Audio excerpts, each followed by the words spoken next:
આવતીકાલે જ્યારે બરોડા બાર એસોસિએશનની ચૂંટણી છે ત્યારે દિવાળીપુરા કોર્ટ સંકુલ ખાતે પણ તમામ જે તૈયારીઓ છે તેને આખરી ઓપ આપી દેવામાં આવ્યો છે।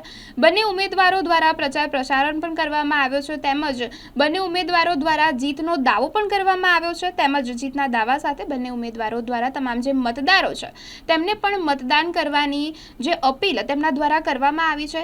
બંને દ્વારા જીતના દાવા તો કરવામાં આવ્યા છે ત્યારે આવતીકાલે ચૂંટણી છે ત્યારે ચૂંટણી બાદ ચિત્ર તો સ્પષ્ટ થવાનું જ છે જ્યારે બંને ઉમેદવાર હસમુખ ભટ્ટ અને નલિન પટેલ કે તેમના દ્વારા તમામ ઉમેદવારો છે તેમને પણ ચૂંટણી માટે તેમજ તેમને મતદાન કરવા માટે અપીલ કરવામાં આવી છે। આવતીકાલે ચિત્ર સ્પષ્ટ થવાનું જ છે। બંને દ્વારા જોરશોરથી પ્રચાર પ્રસાર કરવામાં આવ્યો છે ત્યારે આવતીકાલે જ્યારે ચૂંટણી છે ત્યારબાદ ચિત્ર સ્પષ્ટ થઈ જશે।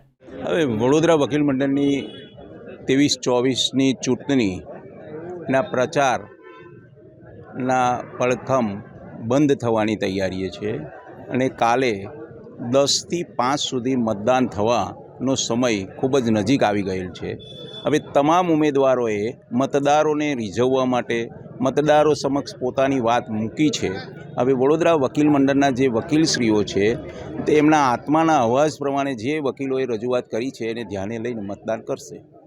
તો આપ ચૂંટાના છો તો પહેલી કઈ જે સમસ્યા છે દૂર કરશો જે કાયમી સમસ્યા આ જે તમે પ્રશ્ન પૂછ્યો છે ને એ ચૂંટાયા પછી પૂછો તો સારું છે। ચૂંટાયા પછી હું તમારી સમક્ષ 1 કલાક તમે જે પૂછશો એનો જવાબ આપીશ। જો ચૂંટણી ચાલે છે સમયના ગર્ભની અંદર શું લખ્યું છે એ તમને ખબર નથી, મને ખબર નથી ને હું જ્યોતિષી છું નહીં। મેં મારો પ્રયત્ન કર્યો છે, મને પૂર્ણ વિશ્વાસ છે કે વિજય નિશ્ચિત છે, પરંતુ અત્યારે આ તમે જે પ્રશ્ન પૂછ્યો છે એનો જવાબ આપવો યોગ્ય ના કહેવાય। મારા બરોડા બાર એસોસિએશનના જે ટોટલ વકીલો છે એમાંથી જેને મતદાર યાદીમાં નામ સમાવેશ થયો છે એવા લગભગ 3000 જેટલા વકીલ મિત્રો છે જે આવતીકાલે સવારે 10 વાગ્યાથી 5 વાગ્યા દરમિયાન મતદાન કરશે।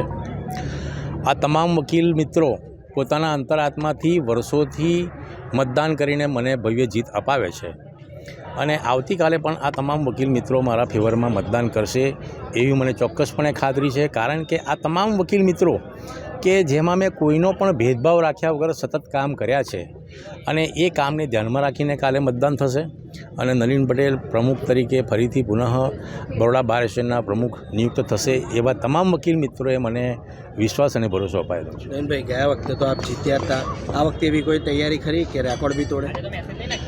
જો ગયા વખતની તૈયારી પણ હતી, આ વખતે પણ જે તૈયારી છે એમાં ઘણા બધા મતદારો એ પોતાનો વિચાર બદલીને મારા ફેવરમાં મતદાન કરવાનું નક્કી કર્યું છે। એટલે 100% મતદાનમાં જંગી બહુમતી થશે અને મને અગાઉની જે મત મળ્યા હતા એના કરતાં વધારે મત પડશે।